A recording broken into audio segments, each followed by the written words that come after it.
오늘 제 설교의 초점은 이 사도행전 6장 내용 가운데 특히 2절 말씀에 초점이 있습니다.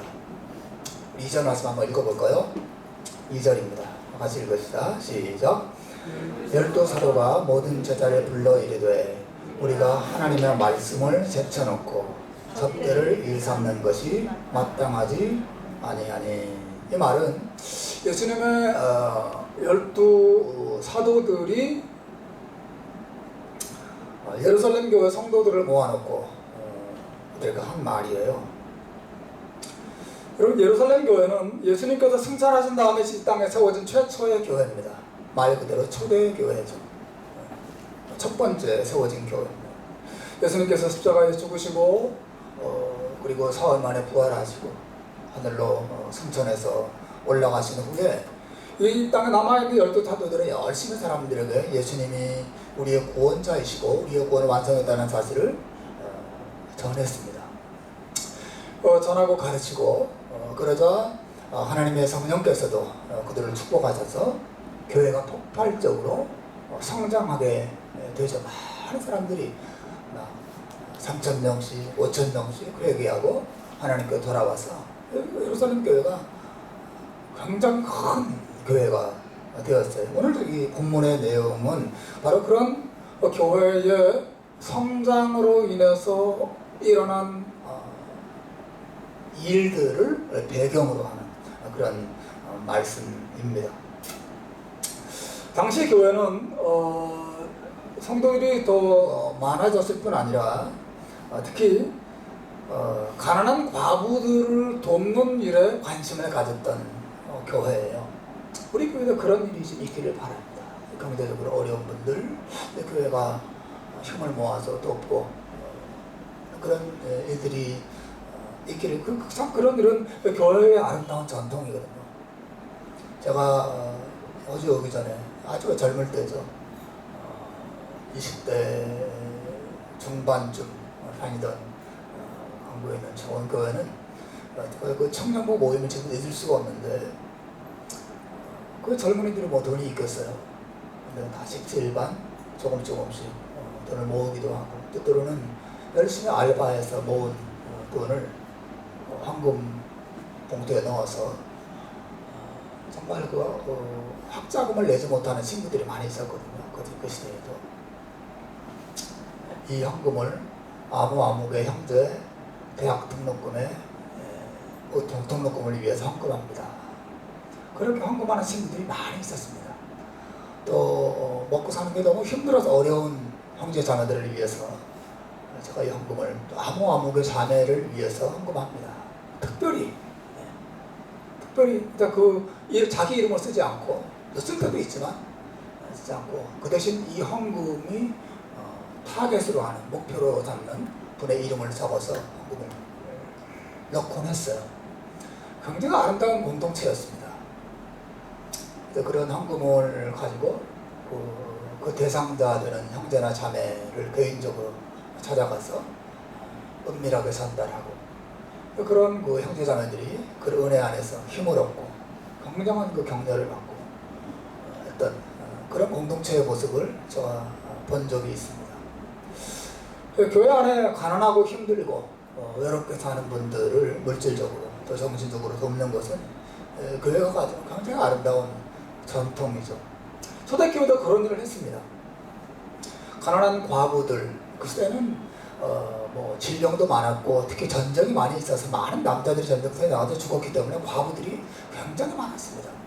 근데 교회가 그런 일을 감당했어요. 로마가 그 시대를 다스리고 있었지만 로마는 가난한 자들에 대해서 별로 관심이 없었어요. 가난한 사람은 대부분 버려진 상태에 있었는데 가난하고 병들고 정말 고통 속에 사는 사람들에게 서로 관심을 가지고 돌보기 시작한 것은 교회였습니다. 크리스찬들이 예수님의 은혜와 하나님의 사랑을 그런 가난한 사람들을 돕는데 실천하기 시작했죠. 그런데 그러다 보니까 이 사람들이 자꾸 많아지다 보니까 사도들이 갈수록 바빠졌어요. 사도들이 성경을 읽고 성경을 연구하고 하나님 말씀을 묵상하면서 가르치고 기도하고 그렇게 할 여유가 점점 사라지기 시작했고, 급기야는 헬라파 유대인들과 히브리파 유대인들 사이에 싸움, 갈등이 발생하기 시작했어요. 헬라파 유대인들이라고 하면 이스라엘 땅 밖에서 살다가 예루살렘에 들어와 살게 된 유대인들을 의미해요. 또 히브리파 유대인들이란 히브리 땅에, 그 가나안 땅, 그 이스라엘 땅에서 태어나서 자란 그런 유대인들이 많아져. 헬라파 사람들은 헬라어를 훨씬 더 자유롭게 하게 될 것이고, 히브리파 사람들은 히브리어를 좀 더 자유롭게 했던 것 같죠. 근데 어쨌든 이 사도들이 너무나 바쁘다 보니까 아마도 실수로 헬라파 유대인들에게 속한 과부들에게 돌아갈 구제 물품을 빠뜨렸던 것 같아요. 그러자 왜 우리 뭐 이스라엘 땅 밖에서 살다가 들어왔다고 우리 차별하는 거냐 뭐 그러면서 교회 안에 분쟁이 일어났던 것 같습니다. 사도들이 그 문제를 해결하기 위해서 함께 모였고 해결책을 찾았어요. 그것은 집사님 7부를 세우고 그 집사님들에게 과부들을 구제하고 돌보는 문제를 맡기기로 한 것이죠. 그리고 자신들은 하나님 말씀을 연구하고 설교하고 기도하는 일에만 몰두하기로 합니다. 여러분, 사도들이 왜 이런 결정을 했을까? 하게 됐을까? 그 이유와 동기가 이 2절 말씀에 특별히 나와 있어요. 우리가 하나님의 말씀을 제쳐놓고 접대, 여기서 말하는 접대는 술집에서 이렇게 윗사람들에게 대접하는 그런 접대를 말하지 않죠. 과부들을 돌보는 그런 일들을 의미하죠. 우리가 하나님의 말씀을 제쳐놓고 접대를 삼는 것이 마땅치 않다. 그러므로 우리가 이 일을 우리가 맡지 않고 집사님들을 세워서 그들에게 이 일을 맡기려고 한다. 이것이 사도들의 생각이었고 사도들의 결정이었어요. 교회 역사상 최초의 조직이 생기는 순간입니다. 그 전까지는 조직이 없었어요. 교회 안에 최초의 조직이 집사들로 인해서 생겨지게 됩니다.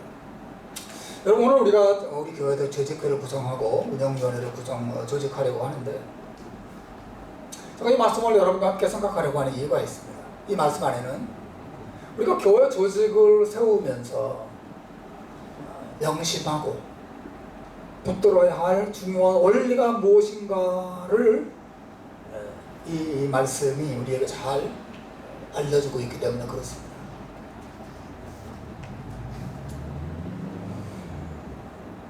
여러분, 교회 조직을 세워나가면서 우리가 기억해야 될 점은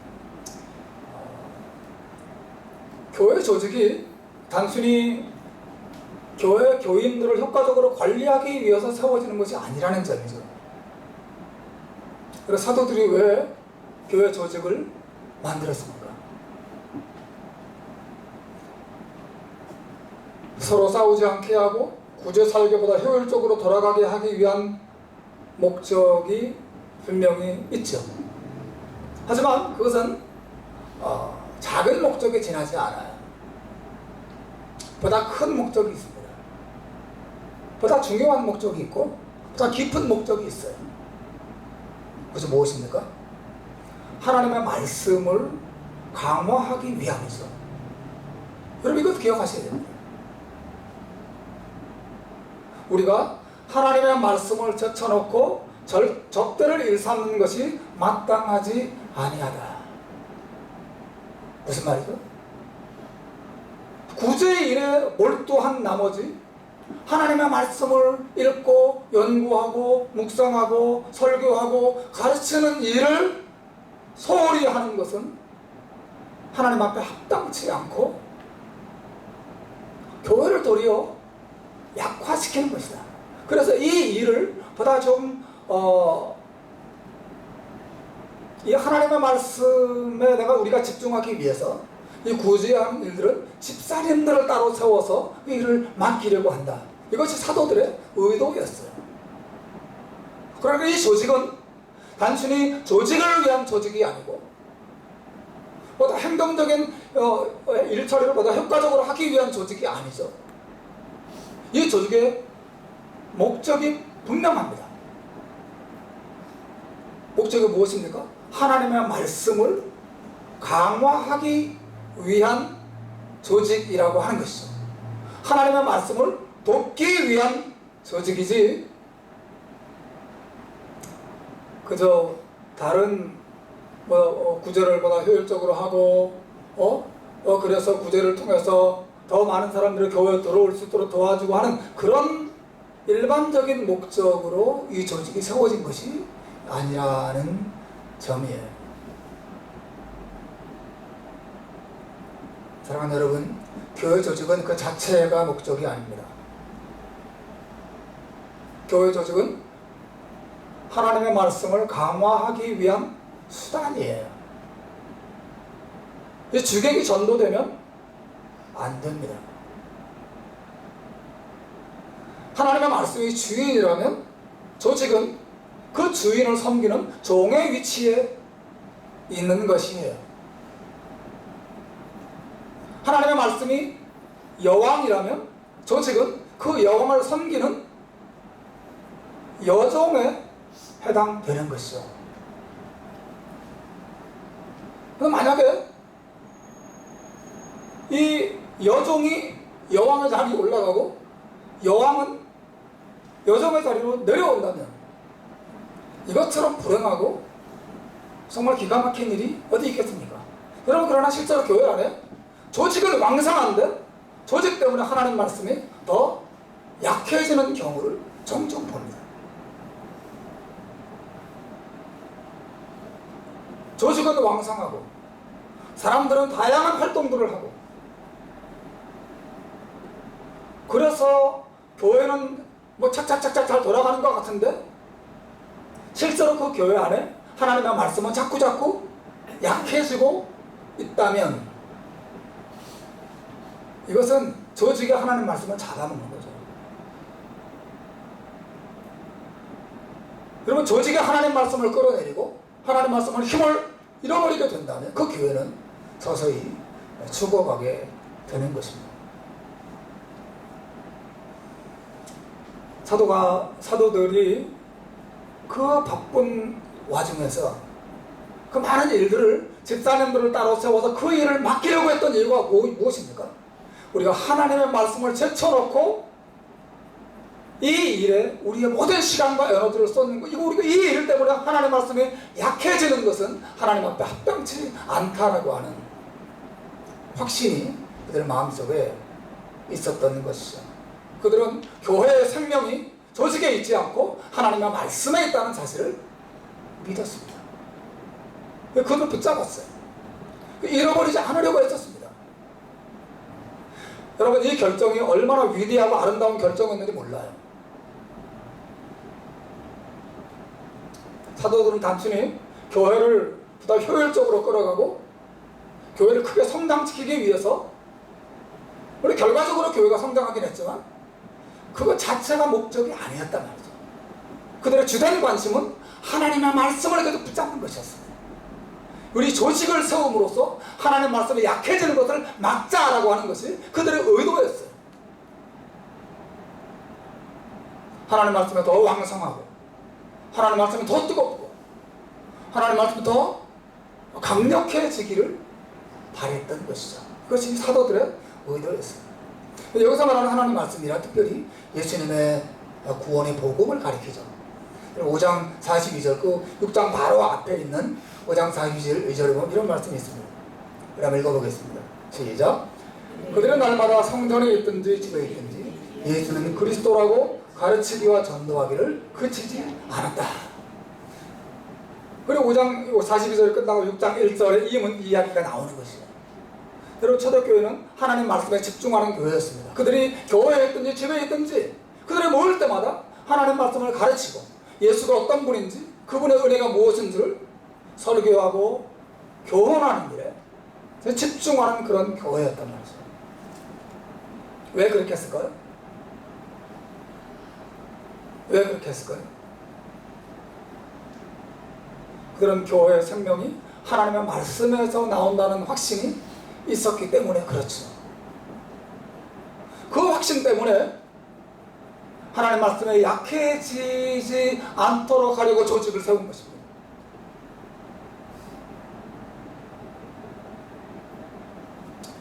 여러분, 성경은 얼마나 하나님 말씀을 강조합니까? 여러분도 이 사실을 생각하고 계신가요? 교회의 생명이, 나의 생명이 하나님 말씀으로부터 나온다는 사실을 여러분 믿고 붙잡고 계십니까? 사도 바울께서 마지막 그 편지에 그 유언장과 같은 그 디모데후서 편지에서 디모데에게 이런 부탁을 마지막으로 남깁니다. 디모데후서 4장 2절 말씀에 하나님 읽어보겠습니다. 같이 큰 소리로 읽읍시다. 시작. 너는 말씀을 전파하라. 때로 얻든지 못 얻든지 항상 힘쓰라.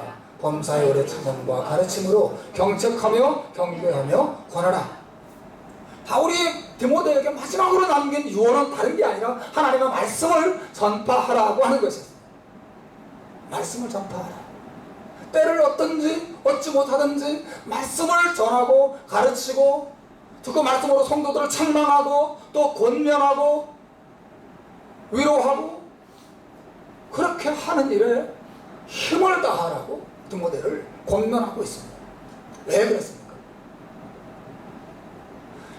오늘 본문에 사도행전에 나오는 사도들의 마음이나 오늘 사도 바울의 마음은 동일한 것이죠. 신자 한 사람의 생명, 이 온 교회의 생명이 하나님의 말씀으로부터 나온다는 확신이 그들에게 있었던 것입니다. 여러분, 사도들만의 생각은 아니에요. 오늘 본문에서 사도들이 이런 요청을 했을 때, 즉 우리 너무 힘들어서 우리가 이 일을 집사님들을 세워서 맡기고 우리는 하나님 말씀과 기도에만 전념하려고 합니다 라고 말했을 때 온 교회 성도들이 어떻게 반응했을까요? 아, 사도들은 시간도 많은데 그거 하나 못하세요? 아, 같이 좀 하세요. 우리도 다 바빠요. 이렇게 반응하지 않고 어떻게 반응합니까? 여러분 5절 말씀 보십시오. 6장 5절에 보면 6장 5절 같이 읽읍시다. 시작. 온 무리가 이 말을 기뻐하여 믿음과 성령이 충만한 사람 스데반과 빌립과 브로고로와 니가노르와 디몬과 바메나와 유대교에 필요했던 안디옥 사람 느골라를 택했다. 온 무리가 이 말을 기뻐했다. 사도들의 이 확신, 교회의 생명은 하나님 말씀으로부터 나온다는 이 확신을 온 성도들도 같이 공유한 교회 예루살렘 교회. 아, 나는 반대예요. 말씀 사역자들 다 하세요. 우리는 좀 너무 힘을 놓고 나서 쉬어야 되겠어요. 그렇게 반응하지 않고 그들이 다 같이 기뻐해서 사역자들의 말씀에 집중하도록 해주고 자기들이 그 일들을 함께 나누어 맡게 된 것이죠. 여러분, 오늘날 사도들의 이런 가르침에 동의하지 않는 사람들이 많습니다. 다시 말하면 하나님의 말씀보다 구제가 더 중요하다고 생각하는 사람들이 있는 거죠. 여러분 어떻게 생각하십니까? 사도들은 우리가 구제에 힘쓰느라고 하나님의 말씀을 소홀히 하는 것은 마땅치 않다라고 말했는데 반대로 생각하는 사람들이 있어요. 아, 말씀은 좀 덜하면 어때? 구제가 훨씬 더 중요하지. 가난한 사람 돕고 불쌍한 사람 섬겨주고 선을 행하고 그렇게 하는 것이 교회가 사람들에게 주목받고 온 세상에 하나님 말씀이 더 이렇게 널리 퍼져서 교회가 크게 성장하는데 훨씬 더 중요하지 않아? 이런 생각을 가진 사람들이 실제로 교회 안에 많이 있습니다. 그래서 하나님 말씀을 좀 내려놓고 이 세상에 가난한 사람들, 병든 사람들, 불쌍한 사람들을 돕고 선을 행하면 훨씬 더 전도에 도움이 되고 교회가 성장할 거라고 생각합니다. 여러분, 가난한 사람을 돕는 것, 구제하는 것 중요하죠. 세상 사람들 앞에 선을 향하고 교회가 선을 향하는 게 대단히 중요합니다. 우리 그 기회가 되면 정말 이 산불과 기근을 위해서 한번 헌금할 마음이 있습니다. 기도하고 있고 준비가 되는 대로 여러분이 한번 말씀드리려고 합니다. 교회가 그런 일을 하는 것은 참 아름다운 일이고 꼭 해야 될 임무 가운데 하나죠. 그런 일을 위해 조직을 세우고 돈을 사용하는 것, 정당하고 올바른 일입니다. 하지만 기억해야 됩니다. 그런 일을 위해서 하나님 말씀을 내려놓는 것은 안고 없는 찐빵과 같아요. 교회가 구제는 많아요. 선행이 많습니다. 불쌍한 사람을 많이 도와줘요. 그런데 하나님 말씀이 없어요. 그런 교회. 지난주에 우리 맛있는 돼지갈비 찜을 해 먹었습니다. 돼지갈비를 사다가 맛있게 먹었습니다. 여러분, 돼지갈비에 뭐가 들어가요? 재료가 뭐예요? 우리는 거기 감자도 넣고 당근도 넣고 각종 양념도 넣고 다 들어가지만 제일 중요한 돼지갈비도 들어가죠. 돼지갈비 찌는데 다른 거 다 넣었는데 돼지갈비가 하나도 없다. 그건 돼지갈비 찜이 아니잖아요. 그죠? 왜 교회가 사랑도 있고 선행도 있고 구제도 있고 봉사도 있고 다른 게 다 있어요. 그런데 하나님의 말씀이 없다. 그건 돼지갈비 찜이 아니죠. 그건 교회가 아닙니다. 자선단체예요. 교회를 교회답게 만드는 것은 하나님의 말씀이 그 중심에 있는 것이에요. 교회의 생명은 하나님 말씀으로부터 오는 것이고 교회의 역할은 온 세상에 하나님 말씀을 전하는 것이고 구제와 봉사와 이 모든 선한 일을 하는 것들은 하나님의 말씀을 강화시키기 위한 수단에 지나지 않는 것이에요. 여러분, 이것도 꼭 기억하셔야 돼요. 우리가 조직을 세울 때 따라서 하나님의 말씀을 돕고 하나님의 말씀을 강화시키기 위한 조직을 어떻게 만들 것인가, 이런 생각을 함께 해야 되는 것이죠. 여러분, 이런 교훈은, 사도들의 교훈은 그들 생각에서 나온 게 아니라 하나님, 예수님의 교훈으로부터 사실은 나온 거예요. 여러분 알다시피 예수님께서 처음에 세례를 받으시고 광야로 나아가셨을 때 사단에게 시험 받습니다. 사단이 예수님에게 던졌던 첫 번째 시험, 예수님께서 40일 동안 금식하셔서 매우 배가 고팠죠. 그때 사단이 시험합니다. 돌로 떡을 만들어 먹어라. 너 배고프지? 여기 돌이 많잖아. 떡으로 변화시켜서 먹어. 여러분, 이게 왜 시험일까요? 배고파서 먹는 게 뭐 시험이야? 먹을 수도 있지. 예? 그렇지 않아요? 그 왜 시험이에요? 여러분, 그 사단의 요구 너머에는 어떤 전제가 깔려있는지 아세요? 굶주리고 배고픈 사람, 그 인생이잖아요. 그죠? 경제적으로 가난하고 굶주리고 힘든 그런 사람들에게 있어서 가장 그 사람에게 가장 중요한 게 뭐예요? 떡이야, 떡. 그 사람은 떡만 주면 만족하잖아? 더 이상 뭐가 필요하겠어? 이게 사단의 유혹입니다. 사람에게 가장 필요한 것 떡이야. 너 그렇지 않니? 예수, 너도 떡을 만들어 먹어. 그거 너가 가장 필요하잖아. 이런 시험을 넘어가는 사람들은 많습니다. 내가 살아가는데 제일 필요한 게 돈이지. 돈이 장땡이지. 돈을 많이 벌고 큰 집을 사고 내 미래를 준비하고 내 생명이 거기 있지 않아?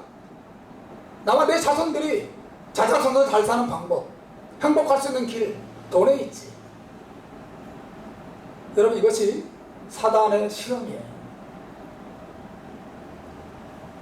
예수님이 그 시험 앞에 뭐라고 반응하셨습니까? 여러분 잘 아는 말씀이죠. 마태복음 4장 4절 읽어보겠습니다. 시작. 기록되었으되 사람이 떡으로만 살 것이 아니요 오직 하나님의 입으로부터 나오는 모든 말씀으로 살 것이다. 예수님께서 놀랍게 그 시험을 이기십니다. 인간에게 가장 필요한 것은 비록 아무리 가난하고 배가 고픈 상황이 있다 하더라도 사람의 생명은 떡에 있는 게 아니라 어디 있어요? 하나님의 입으로부터 나오는 하나님의 말씀에 사람의 참된 생명이 있다는 사실을 주님께서 말씀하셨어요.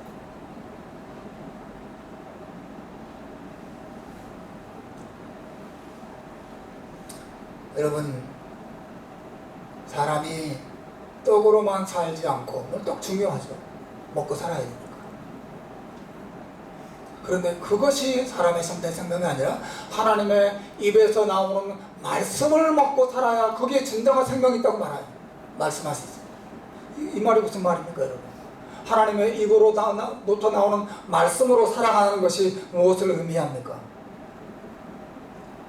이것은 하나님과의 인격적인 만남과 인격적인 관계가 인간의 참된 생명이란 뜻이에요. 여러분, 누군가의 입에서 나오는 말을 통해서 여러분이 살고 있는 그런 대상이 있나요? 예를 들어서 여러분, 부부관계를 생각해 보세요. 저는 제 아내의 입에서 나오는 말을 통해서 삽니다. 제 아내도 제 입에서 나오는 말을 통해서 제 아내도 살아요. 무슨 말입니까? 우리는 말하고 듣고 대화하고 교제하면서 그 관계 속에서 삽니다. 만약에 대화가 단절된다면 무슨 일이 일어나겠습니까? 부부관계는 죽습니다. 대화가 오고 가지 않아요. 생각과 감정이 교류가 일어나지 않습니다. 죽죠. 그죠? 부부관계 죽습니다. 가족 간의 관계를 생각해 보세요. 서로 대화하지 않습니다. 정막이 흘러요. 죽은 가족이죠. 그렇죠? 하나님의 입으로부터 나오는 말씀으로 산다는 게 뭐예요? 날마다 성경 달달달달 외우면 산다는 뜻입니까? 아니에요. 제가 아는 어떤 분은 정말 성경을 다 외웠어요. 근데 그의 삶이 엉망진창인 사람 많습니다. 입을 열면 말씀을 잘잘잘잘 외웁니다. 근데 생명이 아니라 그의 생각과 삶이 엉망진창인 사람 너무 많습니다.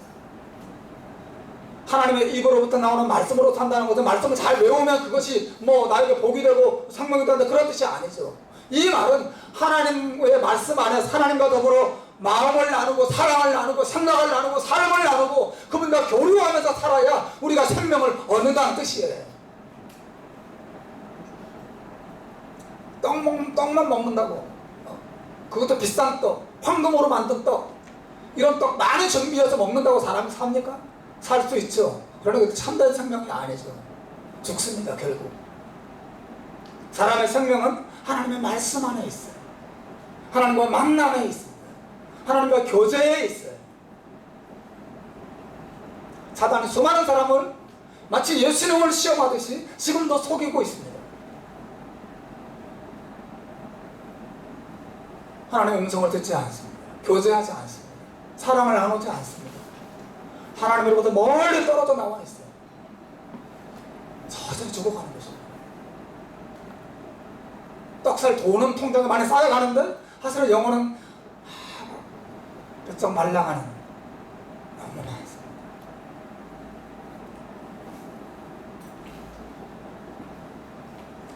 여러분, 그러므로 사도가 이 말을 할 것입니다. 사도들이 우리가 하나님의 말씀을 제쳐놓고 접대를 일삼는 것이 마땅하지 아니하니.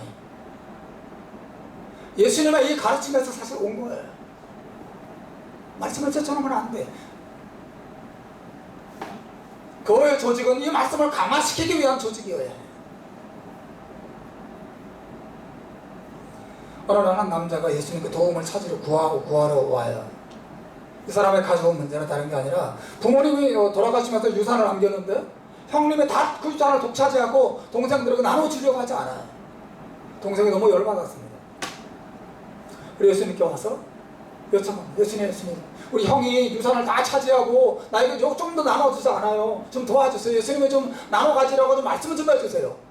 그런 요청을 합니다. 그때 그 말을 들었을 때 예수님 뭐라고 답하셨습니까? 여러분 누가복음 12장 14절 15절에 예수님의 답변이 나옵니다.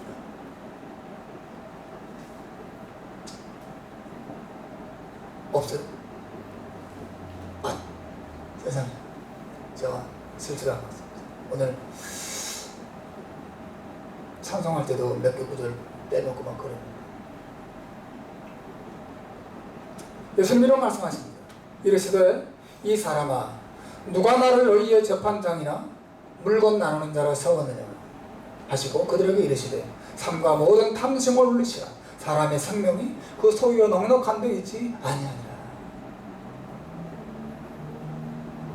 여러분 예수님의 이 답변이 이해가 되세요? 아니 형이 유산을 다 차지하고 동생에게 안 나눠줘요. 좀 나눠주라고 해주세요 예수님. 아 그러면 예수님이 공의로운 분이 정의로운 분인데 내가 도와줄게. 형 일로 와봐. 너 이렇게 욕심꾸러기야. 좀 나눠줘. 똑같이 나눠가죠. 아니 형 조금 더 가지더라도 동생 좀 배려해줘야지. 아니 예수님은 좀 이렇게 이 상황에 개입하셔서 문제를 해결해 주셔야지. 그게 올바르게 생각되지 않습니까? 예수님의 말씀은 그것이 필요 없다는 뜻이 아니에요. 예수님은 그런 데 관심 없다 그런 뜻도 아닙니다. 욕심부려도 괜찮다 그런 뜻도 아닙니다. 다만 예수님의 세상에 오신 궁극적인 목적은 그런 재산 분배를 공정하게 해주고 부자와 가난한 사람을 똑같이 평등하게 잘 살게 만들어주고 이 세상을 그렇게 공의롭고 가난한 데가 하나도 없는 다 잘 먹고 잘 사는 그런 세상으로 만들어주는 것이 예수님의 세상에 오신 목적이 아니라고 하는 것이죠. 예수님의 세상에 오신 목적은 뭐예요? 사람에게 참된 생명을 알게 하고 그 생명을 소유하고 누리게 하시기 위해서 세상에 오셨다는 것입니다. 그 생명은 어디에부터 와요?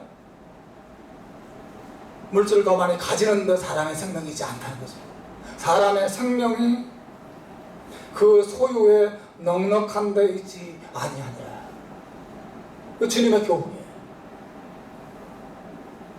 주님 오셔서 그런 일을 하지 않으시고 십자가에 죽으셨습니다. 우리의 죄값을 지고 그분이 죽으셨습니다. 그리고 부활하셨습니다. 하나님의 사랑을 알게 하셨습니다. 모든 죄를 용서하셨습니다. 하나님의 은혜 안에 사는 평안과 하나님의 은혜 안에 사는 풍성함을 맛보게 하셨습니다. 먹고 사는 모든 문제를 하나님의 손에 의탁하면서 믿음으로 살도록 하나님께서 인도하셨죠. 사람의 생명이 하나님 말씀에 있고 하나님과의 관계 속에 있기 때문에 그렇게 하신 것이에요.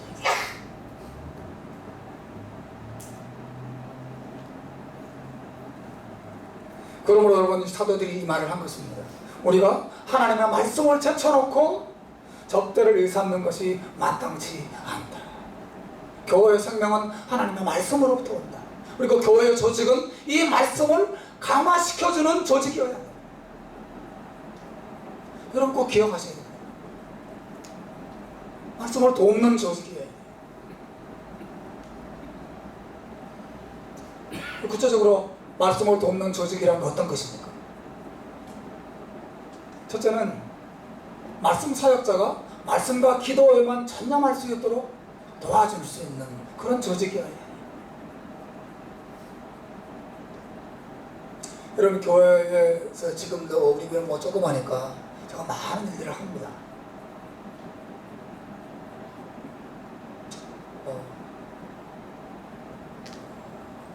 하여튼 많은 일들을 합니다. 그런데 그런 일들 때문에 제가 말씀과 기도를 전념할 수 없게 된다면 이 교회를 사실은 힘들게 하고 망치는 일이에요. 저는 여러분들이 인간 홍상만을 위해서가 아니라 하나님의 교회를 위해서 담임 목사가 하나님의 말씀과 기도에 전념할 수 있도록 여러 가지 면에서 협력해 주셔야 된다고 믿습니다. 이것이 성경의 원리예요. 그렇게 하셔야 됩니다. 그때 교회 여러 조직들이 우리 교회의 말씀을 강화시키는 조직이 될 거예요. 또 제가 하고 있는 많은 일들을 여러분이 같이 분담하고 여러분과 같이 동참해서 같이 기도하고 물질적으로든 아니면 행정적으로든 무엇이든 같이 동참해서 함께 협력해서 채워갈 때 제가 이 하나님 말씀과 기도에 더 깊이 전념할 수 있게 됩니다. 그 은혜는 이 강단을 통해서 여러분의 일은 그대로 흘러가게 될 것이에요. 이거 성경이 말하는 원리, 말씀을 강화시키는 조직. 두 번째, 말씀을 강화시키는 조직이라고 하는 것은 이 조직 때문에 온 교회가 서로 사랑하고 서로 하나가 되도록 돕는 그런 조직이어야 하는 것이에요.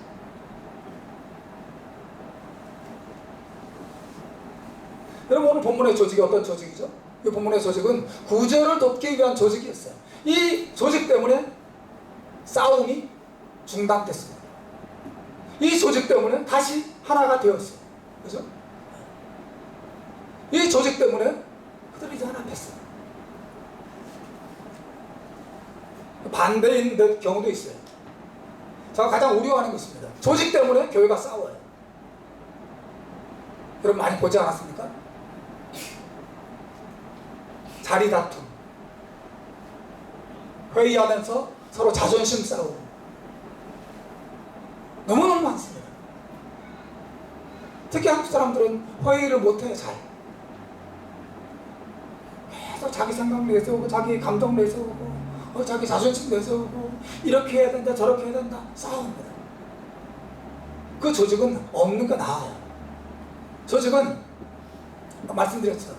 하나님 말씀을 강화시키는, 서로 사랑하게 하고 서로 연합하게 해서 하나님 말씀을 온전히 마음을 쏟도록 돕는 조직이어야 해요. 그 모이면 싸우고 모이면 자존심 내세우고 그 회의 때문에 서로 등을 돌리고 교회 떠나고 뭐 하는 건지 모르겠어요. 뭐 회의 있다고 그러면 잠깐 긴장하고 모여야 되고 뭘 위한 회의고 무엇을 위한 조직인지 모르겠어요. 하나도 없는 것이 낫습니다. 그러나 모일 때 사랑이 있고 모일 때 서로 위로가 있고 모일 때 내가 이렇게 도와줄게 도우려고 하고 서로 배려하고 그럴 때 이 모임과 이 조직이 하나님의 말씀을 강화시키고 교회를 더 은혜롭게 하고 더 풍성하게 만드는 조직이 될 수 있습니다. 마지막 세 번째로 하나님 말씀을 돕는 조직이라고 하는 것은 전도와 선교의 열매를 맺도록 돕는 그런 조직이어야 해요. 스스로 여러분 본문에 보시면 이 집사 조직 때문에 무슨 일이 일어났습니까? 마지막 7절 말씀 보십시오. 마지막으로 한번 읽어보겠습니다. 7절 시작. 하나님의 말씀이 점점 왕성하여 예루살렘에 있는 제자의 수가 더 심히 많아지고 허다한 제자장들도 이 도에 복종하게 됐다. 여러분 집사의 조직이 세워지고 많은 일들이 이제 집사님들에게 맡겨지고 이 사도들에게 하나님의 말씀과 기도에만 전념할 수 있는 그런 여건들이 더 많이 주어지게 됐을 때 하나님 말씀이 더 강력한 능력을 발휘하기 시작하고 그 은혜 때문에 더 많은 사람들이 하나님께로 돌아오는 전도와 선교가 활발하게 교회 안에서 일어나기 시작했어요. 회의를 하면 할수록 사람들이 줄고 회의를 하면 할수록 사람들이 교회를 떠나고 이런 게 아니라 도리어 우리의 조직 때문에 전도가 이루어지고 우리의 조직 때문에 정말 저 밖에서 나가서 선교사에 가서 선교사님들을 돕고 우리가 어떻게 하면 도와줄 수 있을까? 우리 교회가 어떻게 하면 그런 일에 협력할 수 있을까? 어떻게 하면 이를 위해서 기도할 수 있을까? 우리가 어떻게 하면 물질적으로 기도로 마음을 모을 수 있을까? 이렇게 서로 생각을 그쪽에다가 초점 맞추도록 도와주는 그런 조직이어야 합니다. 누구 한 사람 높이고 또 끌어내리고 이런 조직이 아니라 하나님 말씀을 맺겠습니다. 사랑하는 여러분, 어제 우리 식사하고 우리 조직회도 구성하고 또 운영위원회도 구성을 하고 할 텐데 뭐 그런 거 다 필요할까? 여러분, 여간의 이유는 이 하나님 그런 조직을 통해서 저는 영화의 하나님 말씀에 강화되고 여러분들도 이 교회를 사랑하는 마음으로 서로 돕고 서로 협력하고 하는 기회를 갖도록 하기 위함이에요. 일을 진행해 나가는 데 있어서 저나 여러분이나 함께 기억하면 좋겠습니다. 교회의 생명은 하나님 말씀으로부터 나온다. 우리의 조직은 이 말씀을 강화시키는 조직이어야 한다. 그래야 나도 살고 우리가 다 살고 온 세상을 살릴 수 있는 조직이 될 것이다. 이 믿음을 가지고 아름다운 조직을 함께 만들고 교회가 세워지게 되기를 주님의 이름으로 축원합니다. 기도하겠습니다. 하나님 아버지 은혜와